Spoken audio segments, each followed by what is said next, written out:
अगली खबर जयपुर से है। बड़ी कार्रवाई एसीबी के सामने आई है। फॉरेस्टर और गार्ड को ट्रैप किया गया है। फॉरेस्टर नाम है रतिपाल, गार्ड नाम है ओम प्रकाश, जिसे 10,000 की रिश्वत लेते हुए गिरफ्तार किया गया है। परिवादी को मकान बनाने देने की एवज में रिश्वत की रकम मांगी गई थी। तो ये बड़ा एक्शन सामने आया है एसीबी की टीम का रिश्वतखोरी के खिलाफ। सोमू देंगे ज्यादा जानकारी, इस वक्त मेरे साथ जुड़ चुके हैं। सोमू, कैसे ये कार्रवाई सामने आई है और क्या कह रहे हैं पूछताछ में दोनों ये?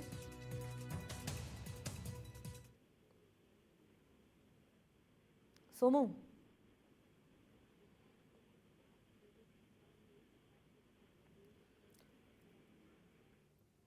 तो ये बड़ा एक्शन सामने आया है जयपुर में। एंटी करप्शन ब्यूरो का फॉरेस्टर और गार्ड को रिश्वत की रकम लेते हुए 10,000 रुपए की रिश्वत की रकम लेते हुए गिरफ्तार किया गया है। और ये रिश्वत की रकम मांगी गई थी परिवादी को मकान बनाने देने की एवज में।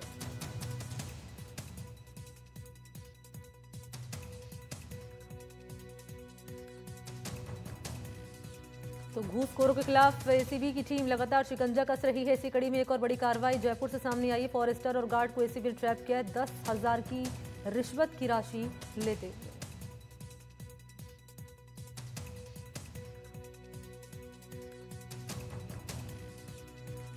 तो फॉरेस्टर और गार्ड जो 10,000 रुपए की रिश्वत की रकम मांग रहे थे मकान बनाने देने की एवज में, ये रिश्वत की रकम मांगी गई थी और रिश्वत की राशि लेते हुए दोनों को ट्रैप कर लिया गया है। कैसे ये कार्रवाई सामने आई है, ये बताने के लिए सोमू आनंद इस वक्त मेरे साथ जुड़ चुके हैं। सोमू, देखिए, परिवादी ने एसीबी में शिकायत दर्ज कराई थी कि वो अपने कृषि भूमि पर मकान बनाना चाहता है और इसमें जो फॉरेस्टर और गार्ड हैं वो इसको परेशान कर रहे हैं और कह रहे हैं कि अगर आप तुमको ये मकान बनाना है तो हमें रिश्वत देनी होगी।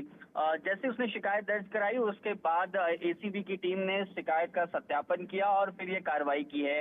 वन विभाग के फॉरेस्टर रतिपाल और गार्ड ओम प्रकाश को 10,000 रुपए की रिश्वत लेते हुए गिरफ्तार किया गया है। क्या इनके ऊपर पहले भी ऐसे आरोप लग चुके हैं? नहीं, इन पर पहले ऐसा कोई आरोप नहीं था। हालांकि अब जांच भी जारी है, इन पे पूछताछ भी की जा रही है कि क्या इस तरह के और मामले जिसमें इन्होंने किसी को घर बनाने या फिर इस तरह की किसी क्लियरेंस देने के नाम पे रिश्वत ली है। पूछताछ भी की जा रही है और जांच में आगे ये सब चीजें सामने आ सकती हैं। ठीक है, शुक्रिया आपका सोमू आनंद तमाम जानकारी देने के लिए। और इस बीच आगे बढ़ेंगे, रुख करेंगे श्री डूंगरगढ़ का, जहां पुलिस और डीएसटी टीम ने मिलकर बड़ी कार्रवाई की है। 5 साल से फरार चल रहे नशा तस्कर, नाम है श्याम सुंदर उर्फ श्यामा, इसे गिरफ्तार कर लिया है। श्री डूंगरगढ़ थाना क्षेत्र में मई 2020 को नशे की एक बड़ी खेप पकड़ी गई थी, जिसमें 1,20,000 नशीली टैबलेट बरामद की गई थी। इसी मामले में आरोपी श्यामा उर्फ श्याम सुंदर फरार चल रहा था। 20,000 का इनाम था इस पर। बीकानेर पुलिस अधीक्षक के निर्देश के बाद बनाई गई विशेष टीम और श्री डूंगरगढ़ पुलिस द्वारा संयुक्त अभियान चलाकर ये कार्रवाई सामने आई है। आरोपी नशा तस्कर लगातार 5 साल से अपनी पहचान बदलकर दूसरे राज्य में ट्रक ड्राइवरी का काम किया करता था। और इसी पर मेरे साथ ज्यादा जानकारी लिए नासिर इस वक्त जुड़ चुके हैं फोन लाइन पर। नासिर, क्या बता रहा है अभी आरोपी जो कई सालों से चल रहा था फरार, आखिरकार पुलिस के हत्थे चढ़ गया? जी, ये आरोपी जो है ये नशा तस्कर है। ड्रग्स की तस्करी में काफी अरसे से पुलिस को इसकी तलाश थी और ये लंबे अरसे से फरार था और अलग अलग जगहों पर रहकर और हुलिया बदलकर, नाम बदलकर ये फरारी काट रहा था।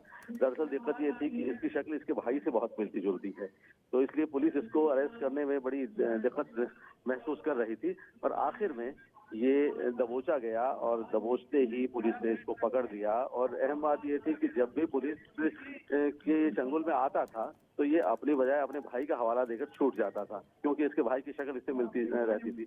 लेकिन अल्टीमेटली पुलिस ने जो है पूरी तरह से जाल बिछाया और पूरी तरह से जाल बिछाकर आखिरकार 5 सालों बाद इसको पकड़ने में कामयाबी हासिल की। अब इससे पूछताछ की जा रही है। पूछताछ में कई बड़े खुलासे होने की भी उम्मीद है कि 5 साल इसने कहाँ गुजारे और ड्रग्स की सप्लाई जो कहाँ कहाँ इसकी थी। जी ठीक है नासिर, शुक्रिया आपका तमाम डिटेल्स देने के लिए। और आगे बढ़ेंगे, बात करेंगे अगली बड़ी खबर की। अवैध रूप से शहर में रह रहे बांग्लादेश के खिलाफ बड़ा एक्शन लिया है जयपुर पुलिस ने। अभियान के तहत 500 संदिग्ध लोगों को हिरासत में लिया गया। पूछताछ इनसे जारी है।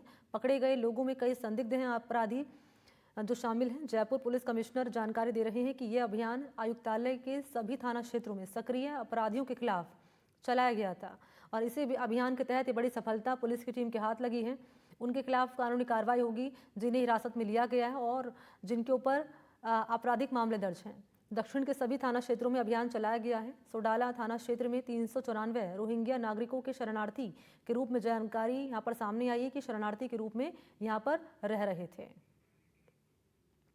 और इसी पर सहयोगी मुबारक खान ने एक रिपोर्ट भेजी है, जरा वो आप देखिए।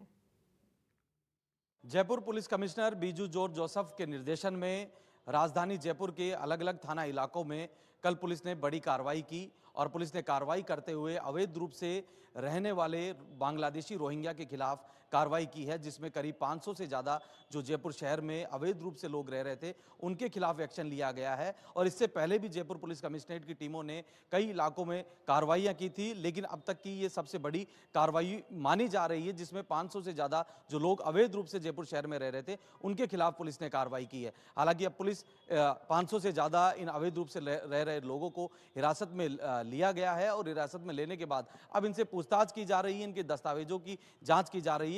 और कुछ लोग ऐसे भी हैं जिनके खिलाफ कई आपराधिक मामले दर्ज हैं और कुछ लोग ऐसे हैं जिनके खिलाफ किसी तरह का मामला दर्ज नहीं है। तो जिनके खिलाफ मामले दर्ज नहीं है उनकी जांच की जा रही है, उनसे पूछताछ की जा रही है और जिनके खिलाफ जिन धाराओं में मुकदमे दर्ज हैं उनके खिलाफ पुलिस जो है कार्रवाई के मूड में है। और लंबे समय से अलग अलग इलाकों में शिकायतें मिल रही थी, सूचनाएं मिल रही थी कि यहाँ पर अवैध रूप से जो लोग हैं वो रह रहे हैं और ऐसे में लगातार शहर में अपराध भी बढ़ रहा था। उसी को देखते हुए पुलिस ने एक बड़ा एक्शन लिया है। फिलहाल पुलिस ने सभी को हिरासत में ले रखा है और पुलिस की पूछताछ जो है वो जारी है। मुबारक खान, एनडीटीवी, जयपुर।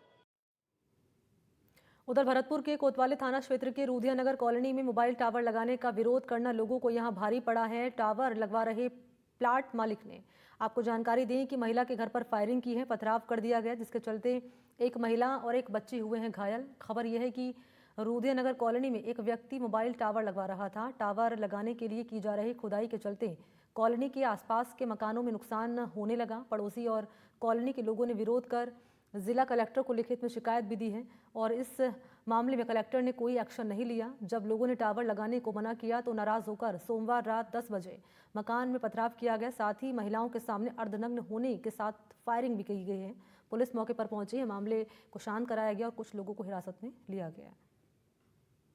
लोग यही बता रहे थे कि यहाँ टावर के पीछे कोई विवाद हो रहा है। मोहल्ला वाले कह रहे हैं टावर नहीं लगे और जिसकी जगह है वो कह रहा है कि भाई मेरी जगह है। ये इसी बात को कोई विवाद हो गया। अच्छा, पथराव भी हुआ था क्या? वो हमारे सामने तो नहीं हुआ, पहले ही कुछ हो लिया था। जैसे सूचना मिली हम आए तो यहाँ तो कोई पथराव नहीं हो रहा था। कुछ लोगों को हिरासत में लिया है, कुछ गए हैं अभी कोतवाली पे, ऐसे बता रहे हैं। कुछ लोग गए हैं कार्रवाई के लिए। जिसने शिकायत की है, जिसने विरोध किया, कोई रीना नाम की महिला है, तो उसको भी साथ पुलिस लेके गई है?